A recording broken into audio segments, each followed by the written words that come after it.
ರಾಜ ನನ್ನ ರಾಜ ಚಿತ್ರದ 100 ಕಣ್ಣು ಸಾಲದು ಹಾಡು ಕನ್ನಡ ಚಿತ್ರರಂಗದ ಸಾರ್ವಕಾಲಿಕ ಜನಪ್ರಿಯ ಗೀತೆಗಳಲ್ಲಿ ಒಂದಾಗಿದೆ. ನಾನು ಹಿಂದಿನ ವಿಡಿಯೋದಲ್ಲಿ ನಿಮಗೆ 1976ರ ಈ ಹಾಡಿನ ಪ್ರಮುಖ ವಿಶೇಷತೆ ಡಾಕ್ಟರ್ ರಾಜಕುಮಾರ್ ಅವರ ಒಂದು ಹಾಡಿನ ಪಲ್ಲವಿ ಹೇಗೆ ಬದಲಾಗಿದೆ ಅಂತ ಹೇಳಿದ್ದೆ. ಈ ಹಾಡಿನ ಕೆಲವು ಪ್ರಮುಖ ವಿಶೇಷತೆಗಳು ಇಲ್ಲಿವೆ. ಚಿತ್ರದ ಬಿಡುಗಡೆಯ ಸಮಯದಲ್ಲಿ ಕೆಲವು ಫೈಟ್ ದೃಶ್ಯಗಳನ್ನು ಕತ್ತರಿಸಿದ್ದರಿಂದ ಕಲೆಕ್ಷನ್ ಕಡಿಮೆಯಾಗಿತ್ತು. ನಂತರ ನಿರ್ಮಾಪಕ ಅಬ್ಬಯ್ಯ ನಾಯ್ಡು ಅವರ ಮನವಿಯ ಮೇರೆಗೆ ಆ ದೃಶ್ಯಗಳನ್ನು ಮತ್ತೆ ಸೇರಿಸಿದಾಗ ಚಿತ್ರವು ದೊಡ್ಡ ಯಶಸ್ಸು ಕಂಡಿತು. ಈ ಹಾಡಿನಲ್ಲಿ ಡಾಕ್ಟರ್ ರಾಜ್ಕುಮಾರ್ ಮತ್ತು ಆರತಿ ಅವರು ಅಭಿನಯಿಸಿದ್ದಾರೆ. ಚಿತ್ರದ ಕಥೆಯನ್ನು ಪ್ರಸಿದ್ಧ ಸಾಹಿತಿ ಜೋಡಿ ಸಲೀಂ ಜಾವೇದ್ ಅವರು ಬರೆದಿದ್ದರು. ಈ ಹಾಡನ್ನು ಖ್ಯಾತ ಗಾಯಕರಾದ ಪಿ.ಬಿ. ಶ್ರೀನಿವಾಸ್ ಮತ್ತು ಎಸ್.ಪಿ.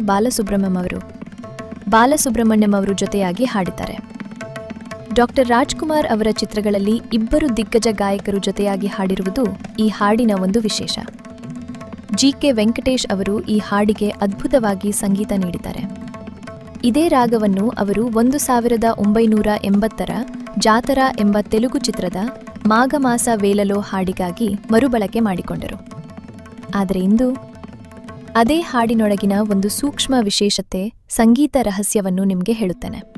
ಗಮನದಿಂದ ಕೇಳಿ. ಹಾಡಿನ ಪರಿಚಯ. ಈ ಹಾಡಿನ ಆರಂಭಿಕ ಸಾಹಿತ್ಯ ಬಾರೆ ನನ್ನ ಮೋಹಿನಿ ಎಂದಿತ್ತು. ಆದರೆ ನಂತರ ಗೀತ ಸಾಹಿತಿ ಚಿ. ಉದಯಶಂಕರ್ ಅವರು ಅದನ್ನು ಬದಲಾಯಿಸಿದರು. ಆ ಹಾಡು ಹೀಗೆ ಆರಂಭವಾಗುತ್ತದೆ.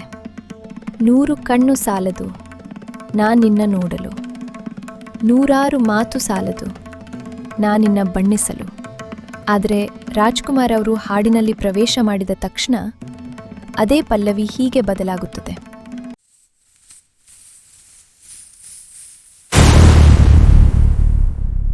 If this story touched your heart, please take a moment to like this video, subscribe to our channel and press the bell icon so you never miss another meaningful story.